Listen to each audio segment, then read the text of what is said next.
Hey everyone, Rosemary have some back again to help you take full control of your life by what you choose to put at the end of your fork.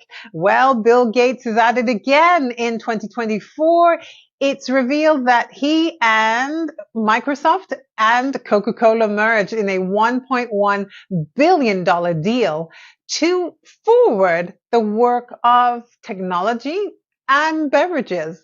Take a look at this clip and we'll be right back to talk about it. Coca-Cola has this new partnership with Microsoft. It's a 5-year strategic partnership, and they've made a commitment of $1.1 billion to be able to boost the Microsoft cloud and its generative AI capabilities. But it's an exchange because they want to accelerate Coca-Cola's technology transformation, and they will use Microsoft Cloud as the globally preferred and strategic cloud and AI platform for Coca-Cola. AI generated manufacturing in the bottling process. However, in 2017, nanoparticles were discovered in Coca-Cola. Now, these were supposedly harmless additives to Coca-Cola, and it was just mainly about making the beverage tastier and also to eliminate any chance of contaminants being in the bottles, as well as making sure that carbon dioxide stays inside the container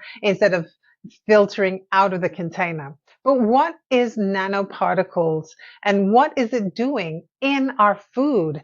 Now, with further investigation, it looks like nanoparticles are a part of our everyday consumer items. I bet you didn't know your favorite soda contains more than just sugar and fizz. Let's dive into this shocking discovery. Researchers have uncovered tiny fluorescent nanoparticles, just 5 nanometers in size, lurking in Coca-Cola and Pepsi.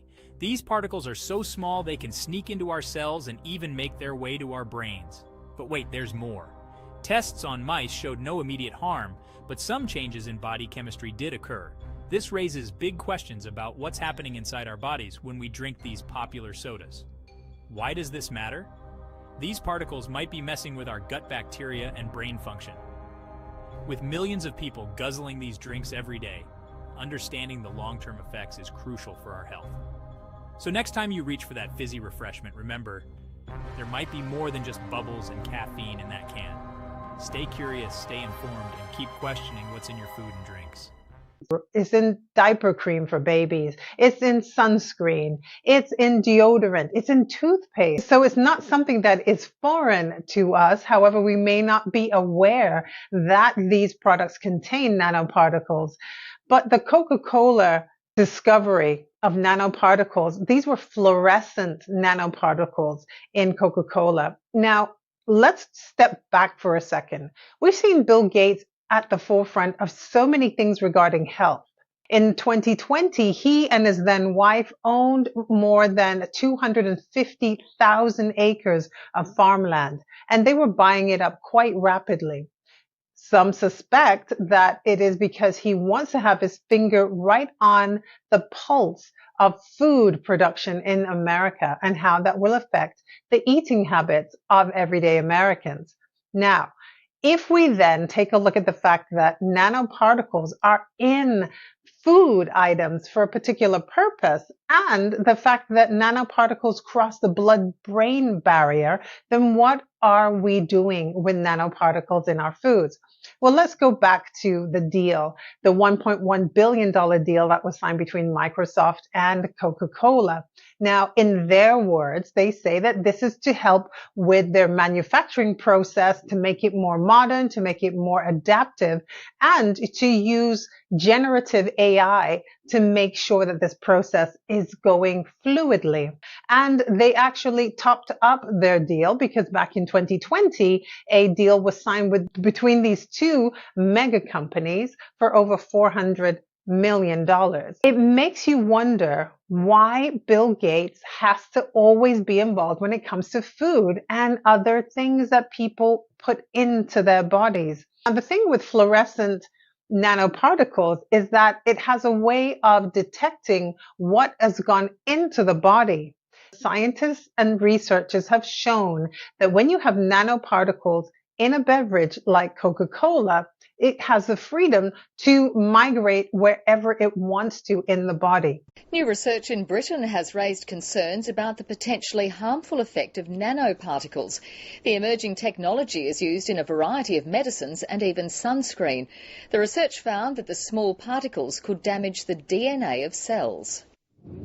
They're tiny microscopic particles which can store and release drugs in specific areas of the body.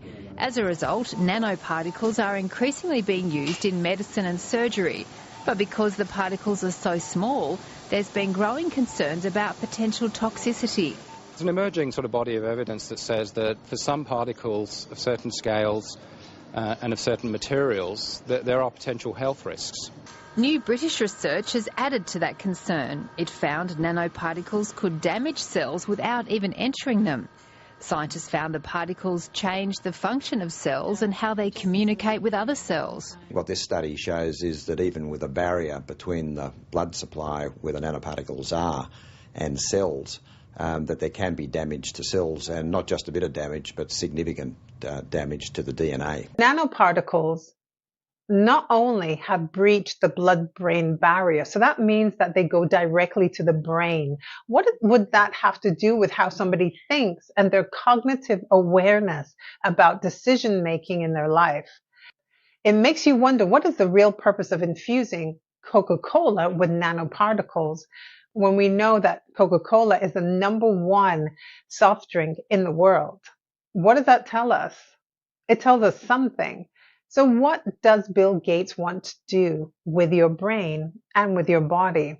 Because both are being affected by drinking Coca-Cola. Now, as a holistic nutritionist, I have my opinions about what people are supposed to do or not do with soda. I'm not a fan of Coca-Cola just because of the negative health effects that it has. Like any other soda, it's very high in sugar. It's very high in preservatives, colors, artificial colors, and taste and sweeteners. And it is something that does not do a body well. That's my opinion as a holistic nutritionist. I never recommend that anybody drinks soft drinks.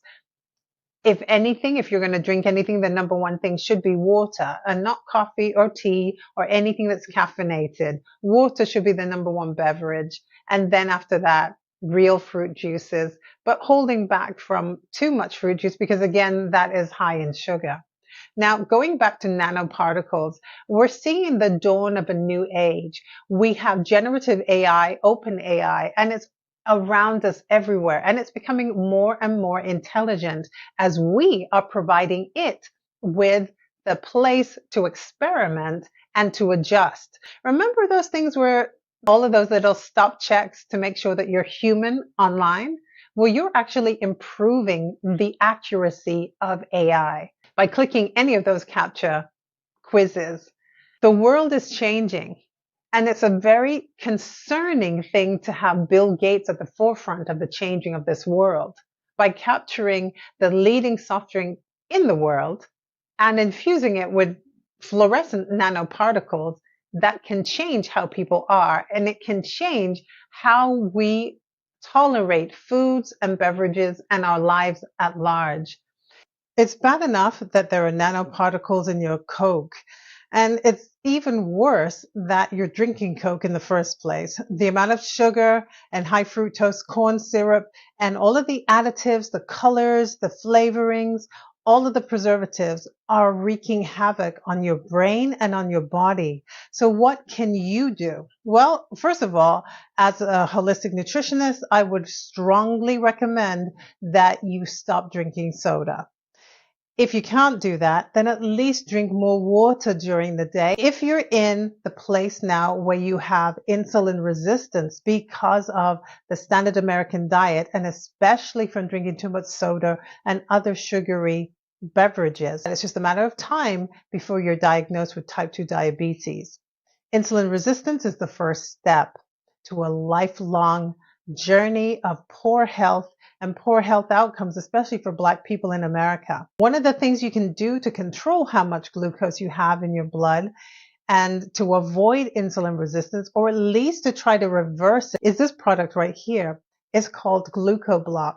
It's a very powerful supplement. It's a whole food supplement. I strongly recommend this to my clients who are trying to avoid type 2 diabetes by lowering their resistance to insulin. You need this, especially if soda is one of the mainstays of your diet. Check that out on my YouTube channel. There'll be a link there with more information on how you can get your glucoblock. Nanoparticles or not, we have to choose healthier options when it comes to our health for ourselves and our children and the generations to come. If you want to know more about how you can live healthier, then please comment it below. Don't forget to like, share, and subscribe to this channel. And remember, I have a YouTube channel. It's called Have Some, H-A-V for Victor, S-O-M for Mother. And you'll be able to get your glucoblock there. We'll see you next time. To your good health. I'm Rosemary Have Some. Bye-bye.